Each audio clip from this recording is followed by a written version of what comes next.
السلام علیکم ورحمت الله وبرکاتہ. نننۍ ویډیو زمونږه د غسل باره کې ده چې غسل کې څومره فرض دي او غسل به په کومې طریقې سره کوي او غسل کې څومره سنت دي.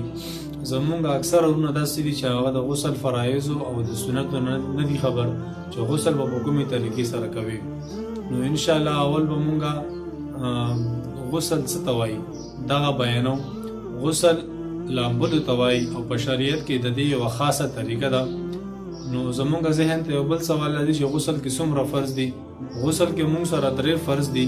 اول چې کوم دی خولې ته اوبه اچول دي یعنې غړغړه کول دي، او دویم چې کوم دی مونږ سره پوزو ته اوبه اچول دي یعنې استنشاق کول دي چې ستا پوزې ترخې شي، او دریم په ټول بدن باندې اوبه اچول دي چې لږ ځای هم وچ پاتې نشي. که چېرته پاتې شي بیا زمونږ غسل نه کیږي. او اوس دویم سوال دا دی چې غسل کې څومره سنت دي. سنت هغه عمل دی چې نبی علیه الصلاة والسلام کړی وي، هغې ته سنت عمل وایي. نو غسل نبی علیه السلام چې کوم دی غسل په 5 طریقو سره کړی دی.